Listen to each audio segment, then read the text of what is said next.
standing in the water. It's time to play. Very cool band. Wanted to start it off right this morning. So good morning. Thank you for being here. We are honored to take part and bring together, as Jim was saying, a collection of retailers and some suppliers to share what they're doing. Thank you for being here, for making the trip, for showing up. You know, I was going to say there's magic in the room. And I was like, magic in the room. What does that mean? Look around. Look at the people next to you. You know, this is amazing that we have an opportunity to come together and connect and share with one another. And I saw some great moments yesterday. I sat in some amazing discussions, some panel discussions, where we just called people out. Like Philip had no idea that I was just going to be like, boom, help, share. And we're learning from each other, and that's what this is about. We're leaving here, going back to our stores, back to our environments and our workplaces with new ideas, fresh ideas, possibly a little freaking hope, right? So I invited some friends to come up here and share with us so we can continue to keep elevating everyone. That's what we need to do. We have to keep rising each other up. So let's welcome some friends. We have Colton Rice from Quivers. I'm just going to call, if you know you're coming up here. We have a couple of people from SRAM coming up. Steve from Wahoo, come on up. Alex from Centripetal Bikes. David from Pedalworks.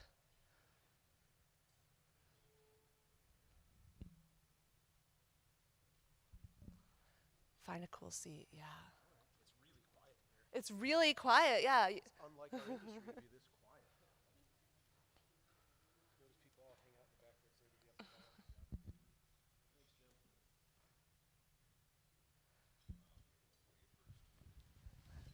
So I've been sharing with retailers and friends recently this thought pattern around soup. This might sound a little strange, but you ever go to a diner and you see a sign that says, "Now serving soup"? It's like, wow, congratulations, you did it! You are serving soup. You overcame whatever obstacles were holding you up, and you have figured it out. Whatever struggles you pushed through, you persevered, and you are now serving soup. Well done, right? So it's funny, but it's a way of measuring improvement, right? And sometimes it's hard to tell how good you're doing today. But every day I wake up and I know I'm doing better than I was yesterday. And that's how we measure improvement. Every day we wake up knowing that we're doing better. It might be we're serving soup, but it also it might mean we're growing, we're responding, we're changing, we're selling used bikes. Whatever we're doing, it's better. Now serving soup, that's funny, right? So this morning's conversation is centered around the state of the industry, and we've asked retailers what they're seeing on the front lines and how they've pivoted their practices and how they're improving themselves every day. And you will notice a mix of people on this panel. So we also have suppliers, because I thought we wanted to add into the conversation what they're doing to help us, and also ask them, because you know, SRAM, Kevin, you're out in the field seeing what retailers are doing every day, witnessing. So I'm beyond thankful to the panel members who joined us. And let me just again go through. We have Sonia Johnson, SRAM, Kevin Horde with SRAM, David Spalding from Pedalworks Bike in Washington, Steve Bessany, National Sales Manager with Wahoo, Alex Cortez with Centripetal Bikes, and Colton Rice with Quivers. So over the past 20 months, the bicycle industry has been hit with rapid changes. We had a significant boom in cycling interest, coupled with a global crisis in supply, which we know about, staffing concerns, which we hear about often. But we have also witnessed a commitment to our industry that we have never seen before. We have had industry retailers come united to talk through challenges. We've had suppliers working with us to meet demand, working with each other, making new relationships to meet demands. We have advocacy groups passing bills like e-bike bills that are going to give us incentives to purchase. I have the pleasure to do weekly Monday Mingle events with many NBDA members, and in those events, they're virtual, and I witness retailers helping retailers. That's amazing stuff. You know, people ask, when I said, come join the panel, they're like, you want me to give away my secrets? And then we would laugh, and they're like, I'm happy to. I'm happy to. That's awesome. So today you're not only going to hear from these panel members, but we have videos. I asked my friends to share some stuff that they're doing, people who couldn't be here, so we have videos. There's a lot of support. There's a lot of magic. So let's kick it off with David from Pedalworks. Everyone has mics, I think, right? So David, Pedalworks Bike Washington, how have you shifted your practices over the past 20 months to better meet your customers and be more profitable? Well, I opened in those first 20 months. So I've just, Pedalworks as a concept, I've worked in bike shops and managed for a while, but a mobile bike shop in our area, which was really needed, I opened in June of this year. And I haven't had a moment to myself other than this time, which I was just, in some of the conversations, I keep getting dinged with people wanting work done because bringing it to the customer, you know, coming to the customer and doing services. I think a really good model, at least a model that's necessary along with brick and mortar.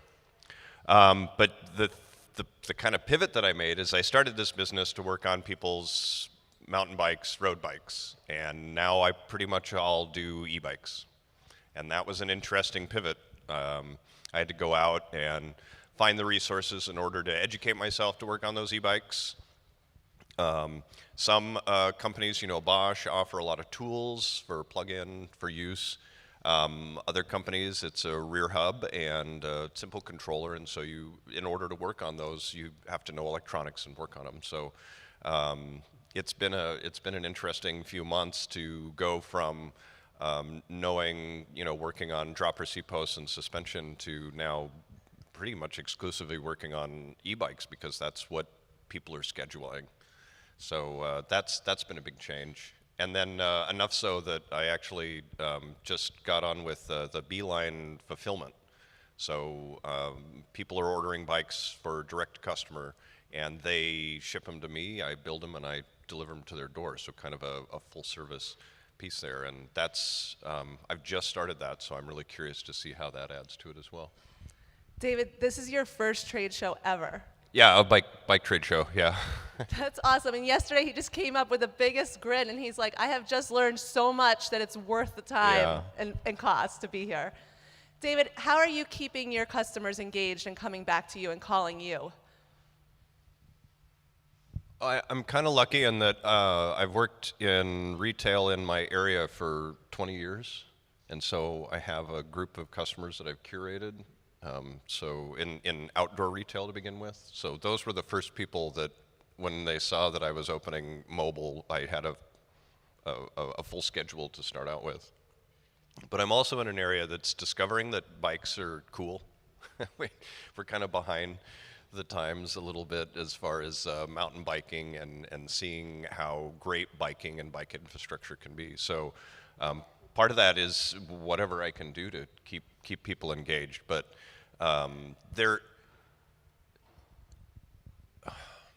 what I find is the bike industry, because of its culture, there's a really good, especially with IDBs and now even a lot of direct-to-customer.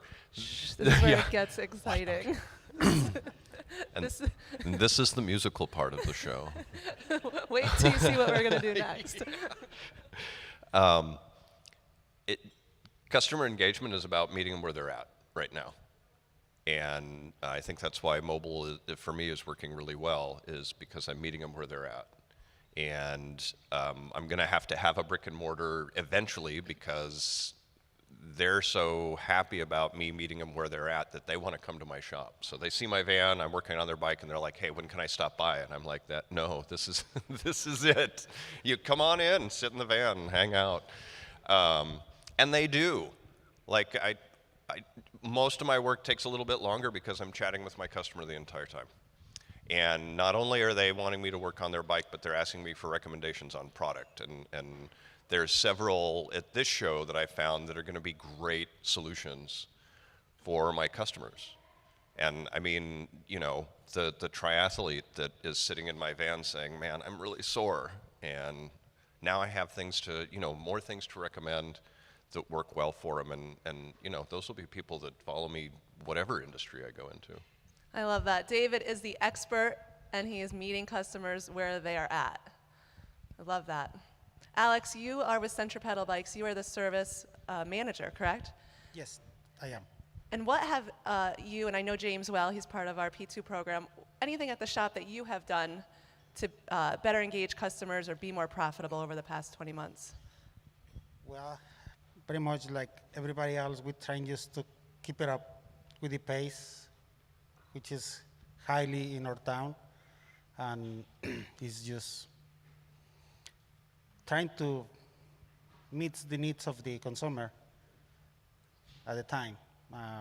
If trying to get parts for them or accessories under the sleep, like a magical is going to appear for you, don't worry, I will try to do my best to keep you. So we always have the goal to satisfy the consumer. So no matter what it's going to be the cost. Sometimes we may lose money, but at the end of the day, that consumer will come back to us and will bring a friend. So we train our staffs with videos and how to approach a sale, how to close a sale, how to greet them, how to be more proactive to them, listen, and in our case on the service department, is we take the time with them. You know, it's not necessarily like they come, bring the bike, I want a service. Okay, wait a minute, let me take a look. And we could spend 30 minutes with them. So maybe it's too much, but at the end, $85 service, for example, it will become a $300 service. So I already cover our money loss on the consultation. Keeping updated the consumer with the details of the work order. So explain to them at the end of the day what happened, what they need to expect with the future services, and tell them what they will require eventually. So that's the way we engage with them and tell them, like, yeah, you will need to come by in X amount of time. So we could double check again what's going on with your bike. So we've relied lots on our social media for Yelp and Google reviews, and we don't look at the positive, but more for the negative reviews. So because that way we're going to learn where we fail. So positive reviews is going to be lots. So you don't need to see that. You need to see what's on the other side. So that's going to teach you where you need to be fixed. So that's the way. Love that, continuous improvement. Thinking about that, where would you see opportunity for growth in the future? Service. Service is going to keep going the main growing part for industry, because there's many companies right now, they go D2C, and so that consumer will need service. You know, people to come to Walmart and buy the Huffy bike and then bring it to you, just because it's a Huffy Walmart, that doesn't mean it doesn't need a service. Yes, it needs service, maybe too much. But if you are making easy to the consumer to understand what's the problem to have one bike of those, they will appreciate it. And they may return the bike to Walmart and they get one for you. Or just stick with the Walmart service. So service is going to be one of the main projects for the next few years. David, I see you shaking your head. You're agreeing? Is that where you're seeing the focus? Oh too? yeah, service definitely. I think is an opportunity.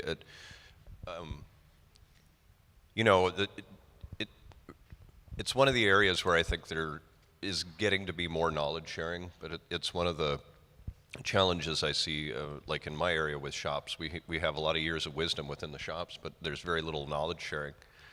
In the service area especially, sales of product, you have a lot of information about those, but then when it comes to working on the product, they're resources, online resources, but you don't necessarily have the experts, people who've worked on different parts of bikes, sharing their knowledge and passing that down. Though that's changing.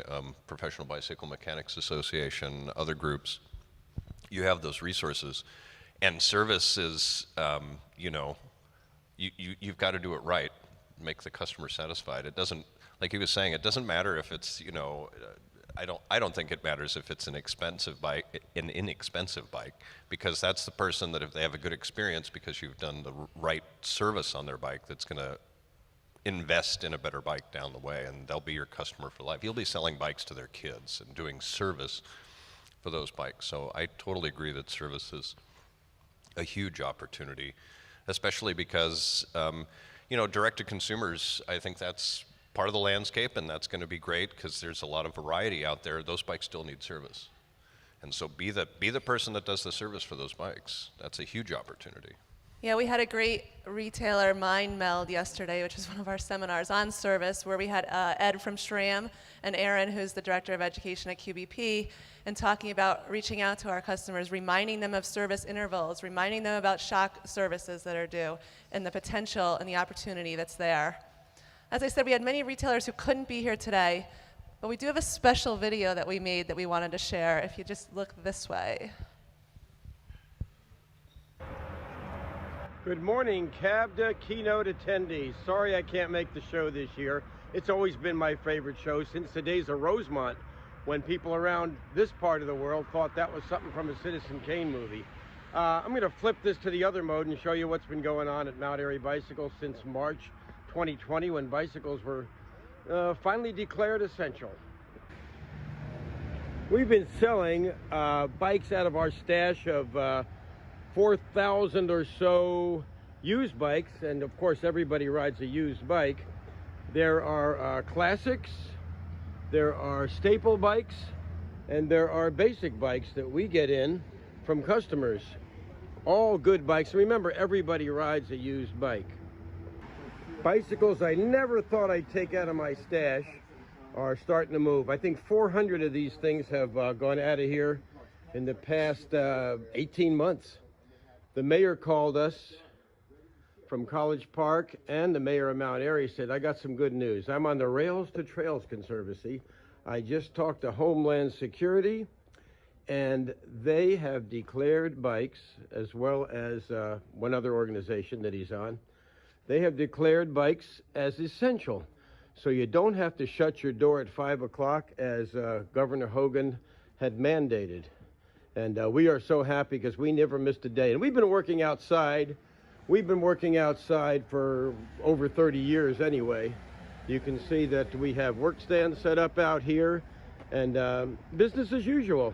Unfortunately, the new bikes that are usually take up this whole line are not here anymore.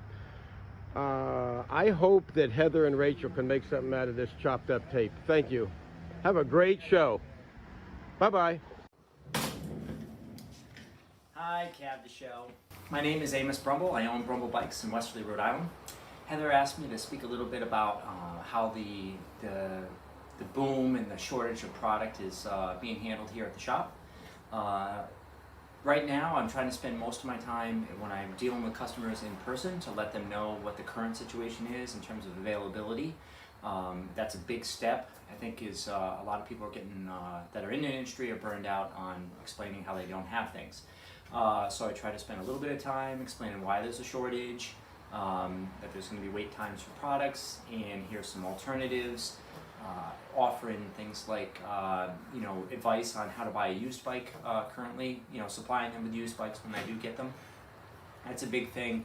But I think honestly the other half of the equation is really bringing customers into kind of the lifestyle of cycling. I mainly do that by bringing them on to the shop email list, regularly communicating to them, things about cycling. It might be tips on how to maintain their bike, or places to go ride their bike, or new products that are coming into the store. I think it's really important to let everybody know that product is coming in slowly but surely, and it's been ordered a while ago, and everybody needs to kind of understand that.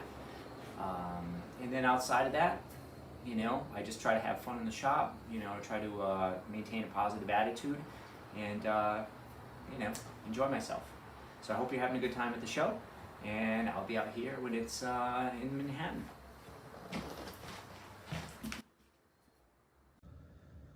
Hi, CABDA West. This is Joshua Sutton from Trail Yard. We are a mountain bike focused shop in Northwest Indiana in a town called Valparaiso. We only opened up about 1 month ago. I've been in and out of other shops since about 2000. We are opening a full family-friendly restaurant as well as a bar in springtime, so we're going to be one of those shops.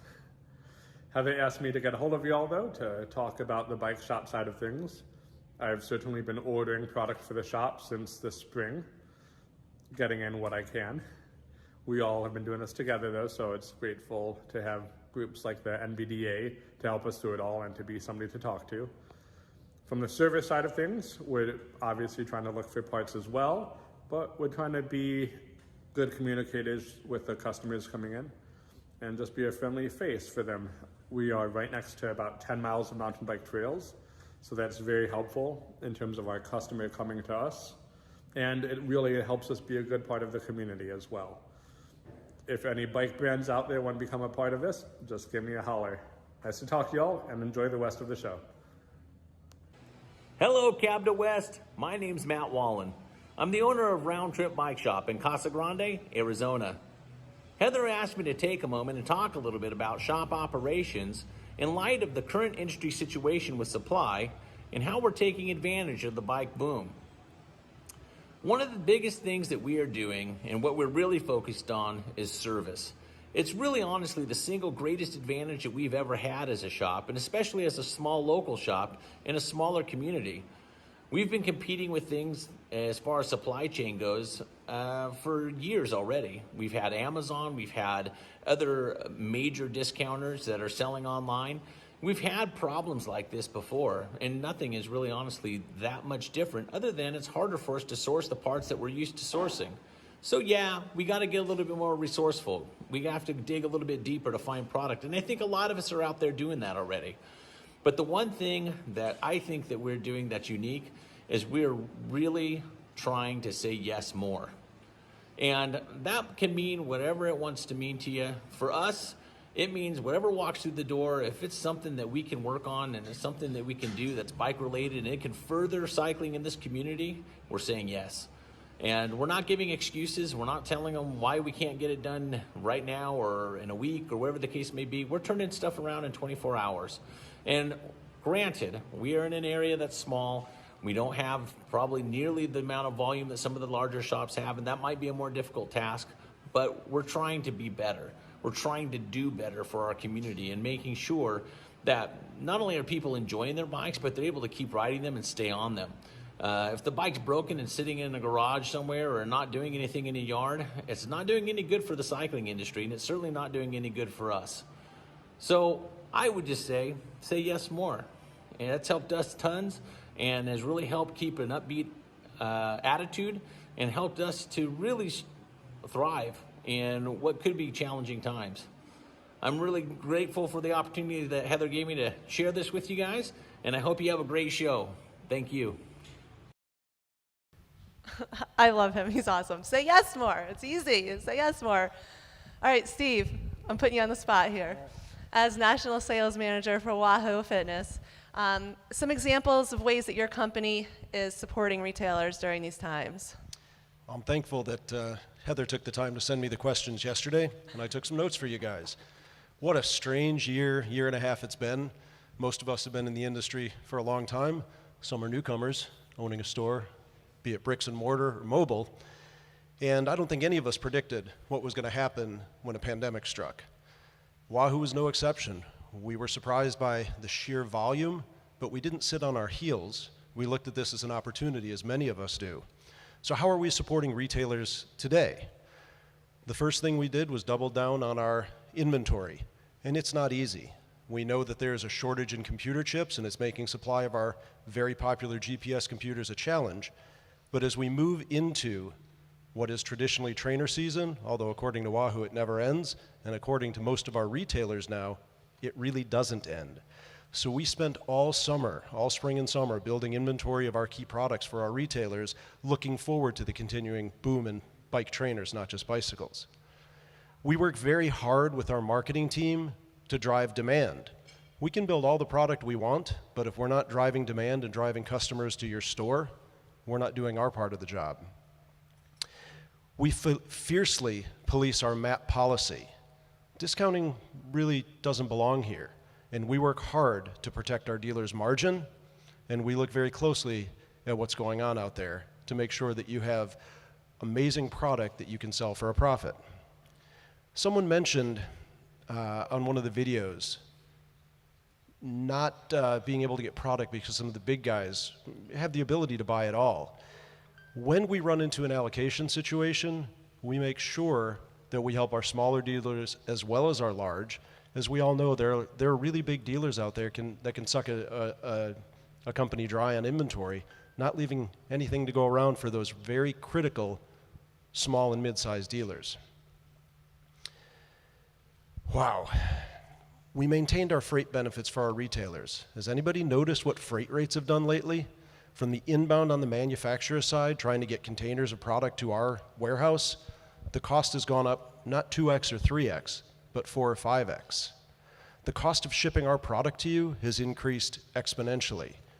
And we have minimized freight increases to our retailers, and we've kept our freight benefits at a very low level so our dealers can still enjoy those margins that they need to survive. We're hopeful that these increases are going to be rolling back, and we're rolling the dice and taking a risk that we believe they are, and we're trying to maintain that for our retailers. We've increased investments in support the IBDs and IBD-specific staff on the Wahoo side. We've added tech reps, we've added salespeople, we've added inside support people, all to make it easier to do business with Wahoo. We're about to release a new B2B because that's how you want to do business, and we want to make it easy to do business with us. Tech reps traveling the country for in-store dealer training, we've established that nothing beats face-to-face as good as videos are. There's something to be said for face-to-face interaction. All this to make it easier to do business with us, and we have a firm belief that our job doesn't stop when we've sold you the product. Our job isn't done until you see sell-through. And our commitment to you is to help you get that done, and we're doubling down on that investment for you. Incredible. Thank you. Steve, is there anything that you have witnessed a retailer do adapting their business practices that stood out to you that you could share? That's a loaded question. New practices, best practices, what are dealers doing today to maintain their relevance? Someone else on a video said Amazon and discounters. We compete not only with the bike industry, but every other industry. And we know that we are very much an experiential industry. So dealers are jumping in and they're enhancing the user experience. How are they doing that? By interactive displays, and Wahoo builds some amazing displays for our retailers. People want to try the product. They want to kick it, touch it, feel it, experience what it does. Pointing at one of our smart trainers and saying, hey, that's a smart trainer. It will do this for you, is a very different experience than saying, hey, come get on this smart trainer, see how amazing it is, and experience it for yourself. What a difference that makes. Many stores reset their store for the season.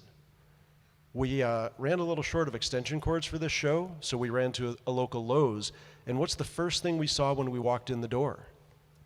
Christmas decorations. Now, why do they do that? Do they expect people to start buying Christmas product today? Probably not. But they know that the customer walking through their doors are going to see that Christmas product and remember where they saw it. So when they're ready to purchase it, they know exactly where to go. The number of retailers who don't reset their stores is shocking. And the number who say, oh, I bring in trainers when it's trainer season. People are walking through your store every week of the year, every day. If they don't see it, they won't remember it. Make sure the products that you really want to sell are visible to your consumers. Now, don't take this to me telling you to put a big display of trainers in the front of your store when it's prime bike season, but don't take them off the sales floor. Make sure your customers see them because it sticks in the back of their mind and they remember where they saw them, and when they're ready, they'll come back to you. Many quality retailers today will laugh at this. They remember the shifts. We saw the mountain bike boom in the 80s. More recently, the shift to disc brakes. How many dealers said, oh, disc brakes, they're just a fad, they're not going to stick around? And then we moved into electronic shifting. Who's going to use electronic shifting? Well, we see where that is today. How about e-bikes? Anybody look at e-bikes when they first came out and said, nah, this isn't going to go anywhere? And we laugh about it today, don't we? How about smart indoor trainers? In 2014, Wahoo really introduced the Kicker, the first modern smart trainer. And I remember walking into a store and showing it to the retailer, and he looked at me and said, son, are you crazy? Do you really think someone's going to spend $1,100 to ride their bike indoors? And I looked at him and I said, absolutely. I said, you're not going to do real well, son. Look where we are today. Most retailers are selling smart trainers. They've embraced the change. They learned how to sell the product. They became knowledgeable with it. They put it on their sales floor. Embrace the changes as they come. And remember, prime principle of retailing today, if you don't have it, they won't wait. Your customer will look to find that elsewhere. The internet makes it easy, and you need to make it even easier for them to find product, to buy it from you. You are the expert, and make sure you maintain that edge. Anybody have any questions they'd like to ask? Being better today than we were yesterday.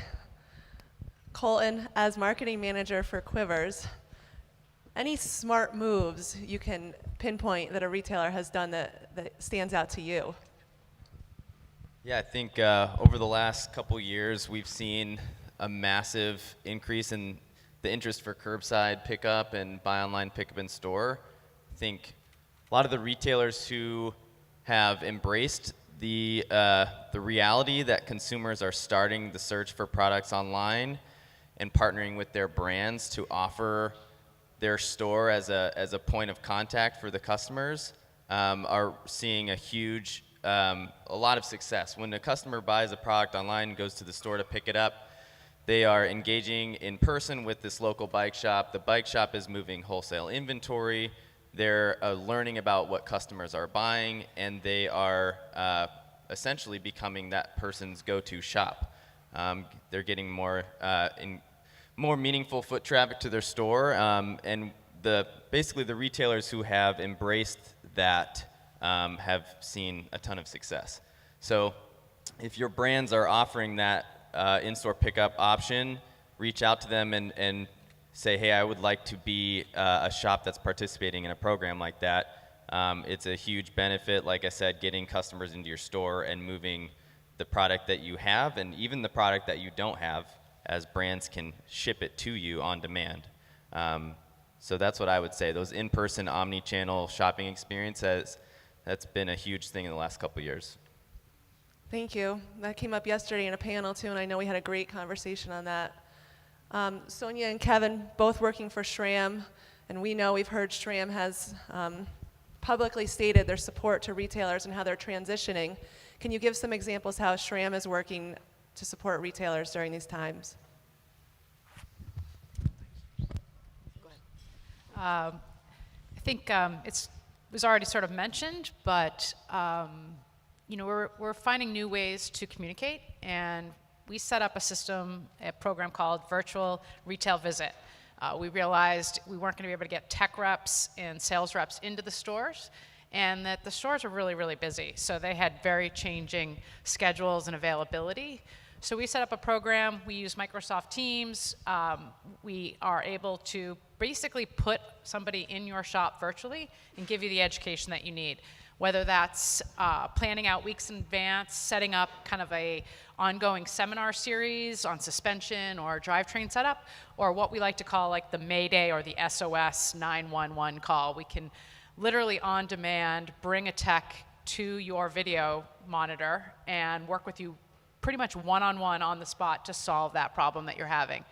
having that flexibility to do it when the shops are available is so dire right now, and that's been kind of something we launched initially, 20 months ago when everything was virtual. But we found it was a great platform, and we've enhanced it, and we plan on continuing to offer it as far as we can tell into the long, long future here. Yeah, and thank you for coming to the shows. You've been displaying that to the retailers here, which has been awesome. Yeah, we've got it going on a couple, 3 times today, and we did it yesterday, and it gives you a little taste of what we're offering. And it's a really professional setup. This isn't a wonky thing. Our technicians on the other side have dedicated workstations, multiple camera angles, really bringing the technicians, the sales staff, a phenomenal experience, I think. Now, you work with several retailers in the California area. Is there anything that you have seen a retailer do in their practices at their store that really stood out to you?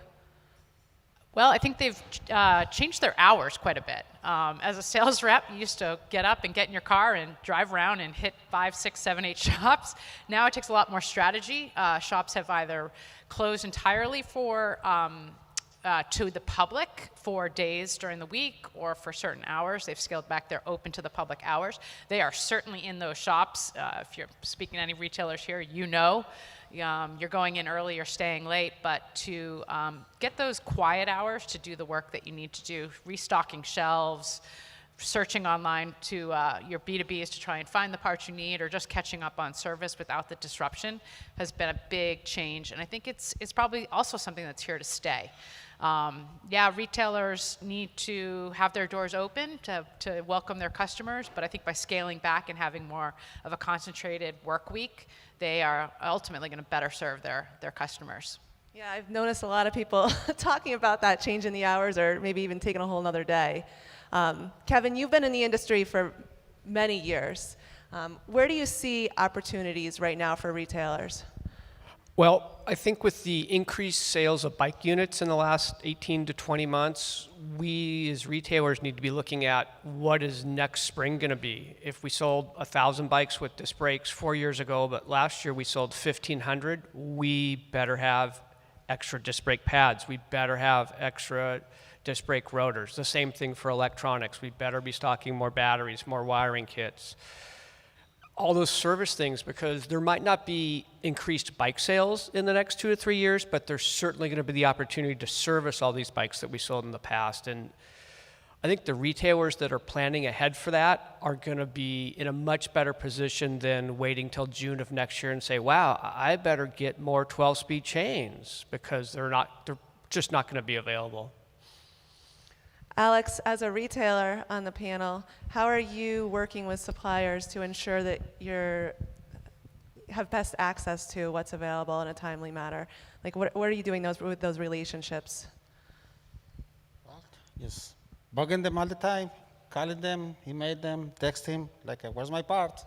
Just trying to get the best with them. We need to outsource lots of the site from big sellers.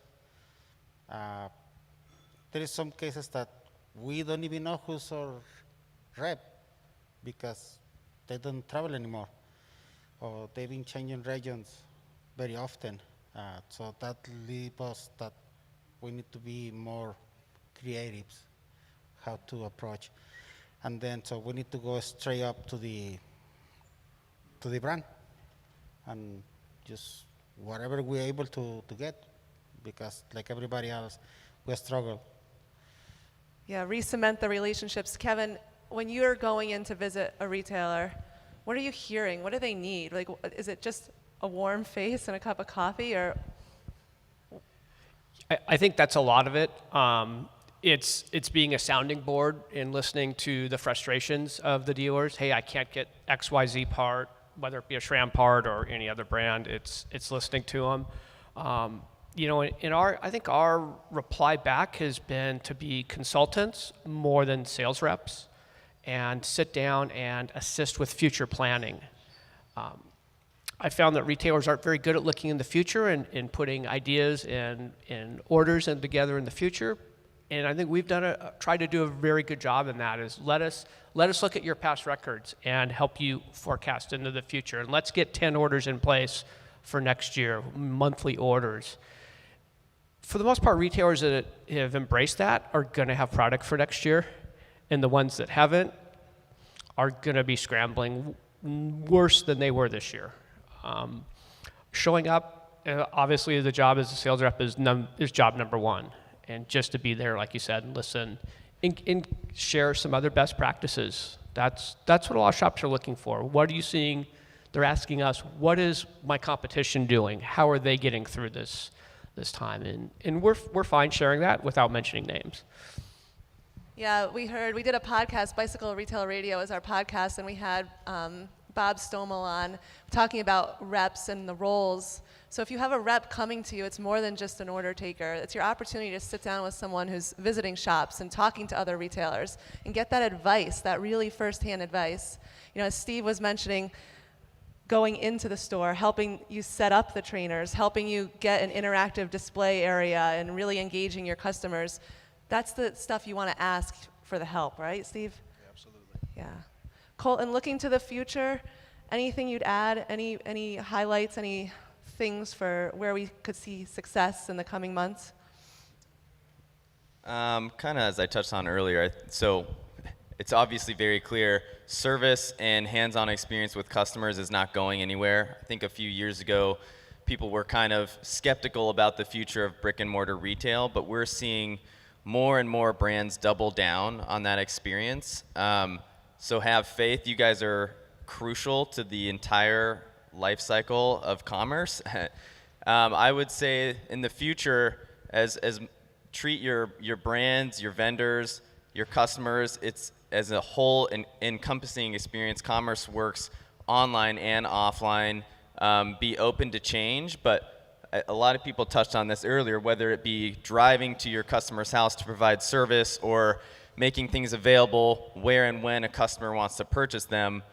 Their tastes and their preferences have changed, and it's important that whatever that change may be, that you meet the customer when and where they want to buy or receive bike service, which can be in a van or in your shop, which is not going anywhere. So embrace the change and be open to possibilities and be flexible. Fantastic advice. Kevin, one more for you. I didn't tell you I was going to ask you this one. I hope you don't mind. Thinking about the future and keeping new riders engaged and building community and connection, any thoughts, any pro tips you might share to retailers that you're witnessing or? Yeah, and I haven't seen it yet with retailers, but I think it's a huge opportunity. The demographic of who's bought bikes in the last 20 months, I think, has changed from what it was 3 or 4 years ago, where outreach, for the most part, at least in a lot of my shops, involved talking to the racers, the Saturday championship ride, whatever it might be. But let's look at all the other bikes that we sold, the e-bike that has a trailer for the kid on it. Well, let's do events for them. Let's start engaging a little bit more with youth cycling, whether it be NICA in California and other states, or in Colorado, for example, that has their own leagues. Let's engage a little bit more with them. We have a whole new demographic of customers, and we need to start looking at that demographic of customers as an opportunity of not just selling them a product and thanking them and hoping they come back in 6 months for a tune-up, but how do we make them part of our bicycling community? How do we make them part of our retail community, our bike shop community? And honestly, I think if you had an e-bike ride that rode to the park with the kids, and the kids all had a picnic and played lunch, and mom and dad put the kids back on the bike and they rode back to the bike shop for ice cream, that would be a fun Saturday. And guess what? You might sell some accessories when those people came back to your shop. So let's look outside the box and let's analyze who these new customers are that we've had in the last 20 months, because they're all not wearing Lycra and they're all not wearing full-face helmets. Yeah, I love that. And yesterday we had a panel discussion and we were talking about an ice cream ride, just something fun, just something unique. Volunteering at your local rides in your community, using your social media feeds. All ways that we can be truly unique and memorable and engaging. Thank you all for joining us today. Thank you. We're here. We're armed as an industry. We kept our doors open. we are working in the relentless pursuit of excellence. We truly are. I mean, you wouldn't be here if you weren't trying to be better. We've done a kick-ass job, right? Yay. Yeah, we've done a kick-ass freaking job. I'm swearing up here. No, we have new riders. We're expanding. We have new products we're coming out with. We're opening up the word cyclist to be more inclusive. There are dedicated Facebook groups for larger body cyclists. We have kids of all ages on bikes. We're expanding into cargo. We're actually embracing e-bikes to the point where there's so many things that are coming down the line. We have to be, thinking about e-bike batteries and safely storing them. We have to be ready to just learn and continuing to roll forward. We've talked about bicycle fit and the importance of fit for ages. We're not going to stop. That's something that's so important. Every time I drive down the road and I see someone, a cyclist on a bike, and they're not fitted properly, I cringe. I mean, how many times have you done it, right? You just want to pull over and help them, right? This is the time to be truly excellent and look at everything we're doing, because every bike that goes out your door, or every person who gets on a trainer, you have an opportunity to change someone's life. You set them on a journey. I started into the bicycling industry 22 years ago. I never, ever thought that I would be here, but I'm so extremely grateful and thankful. And I had some amazing people that I met along the way who helped ensure that I had a fabulous journey, who taught me I don't wear underwear under my cycling shorts. We have to be, it's true, we don't. We actually don't. Some people don't even wear pads, I guess. I don't know about that, but we have to be true and unique and honest. So I challenge you to introduce yourself to the mystery of life and what it is that makes this worth living. There has never been a better time to be alive. And I will tell you, in my opinion, there has never been a better time to be in the bicycle industry. And the future, although we are vulnerable and terrible things can happen to us, it's really hard to make a case that the future does not look positive. We are becoming so extremely technology sophisticated. The world is changing at a rapid rate, and the only way we can manage is that each and every one of us, we make the best possible decisions. We're wise, we're careful, and the number one thing is we're truthful. Honesty will get us everywhere in life. If you're truthful, you can be the most amazing human. Our bicycle industry is going to thrive, and we all have to be responsible for it. We all play a vital role. So if we start with the simple idea that each of us has the chance to change someone's lives, as soon as we get up today, well, I have another video with an amazing other song, but as soon as we get up and we go out there, the next conversation you have could change someone's life. I wasn't planning on sharing this with you, but the last CABDA that I went to, I was at this happy hour event, and I met a person out of the blue. I had no idea who this person was. It was like serendipity. And now he's one of, I would call, my closest friends. And we have shared resource and knowledge and education. And Paul, I'm thankful to know you. You are no longer just the stranger, the random stranger. But every day we have the opportunity to introduce someone to the sport of cycling. We help them select their first bike. We tell them where to go ride. We fit them to their bike. We teach them how to change a flat. We get to inspire and to shape and become a part of someone's life story with optimism, compassion, and communication. But we can't do it if we're not memorable and we're not unique. So you can't be afraid. I always say being vulnerable and showing your soft side is sexy. It is, or handsome, or however you want to be referred to, but it is. Open up. My dad always says, Heather, you need to let people know who you are. And I think I do. And that's how we form these true, if you get my emails, I feel like you probably know me. You feel like you're one of my best friends, right? Let people in and get to know the customers that come into your store. Learn about them. Be memorable, and they'll come back to you. All right, so here we are. Who's freaking ready for today? Thank you for being here. Thank you. And with this, we go. And be great. It's a glorious day. Thank you.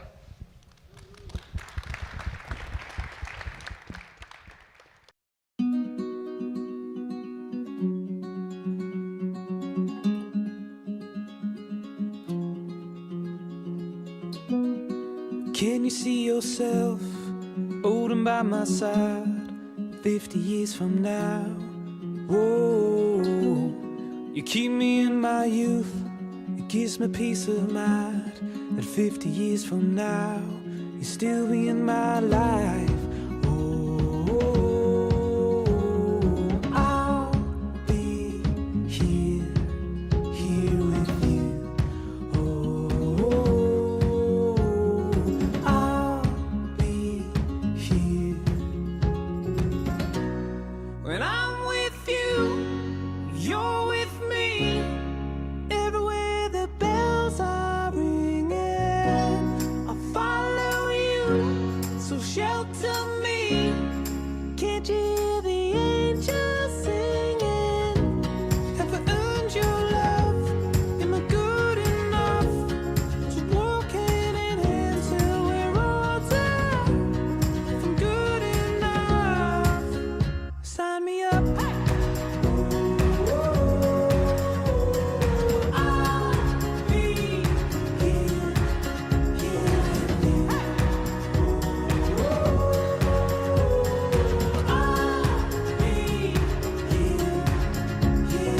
you. Summers come and go, and the winters get so wild. No matter what the seasons bring, you always make me smile. We're living in a dream, a little place to hide. We can ride the train to nowhere for a little while. I'll be here with you. I'll be here. When I'm with you, you're with me. Everywhere the bells are ringing, I'll follow you, so shelter me. Can't you hear the angels singing? Have I earned your love? Am I good enough to walk hand in hand till we're older? If I'm good enough, sign me up.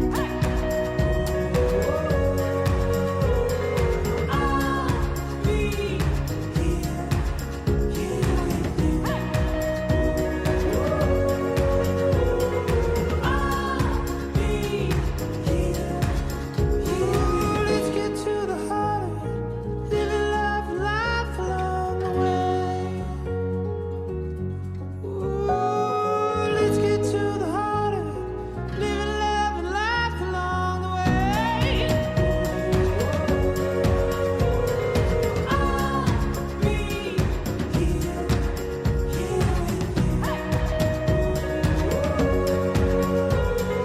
I'll be here with you.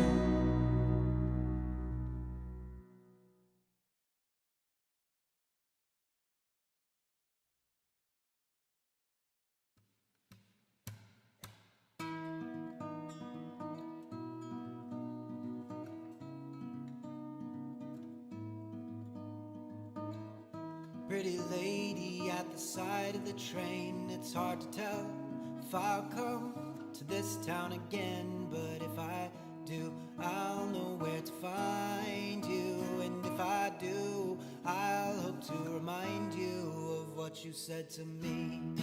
This is a land of grass and grain. This is a place that's sweet like rain. This is a land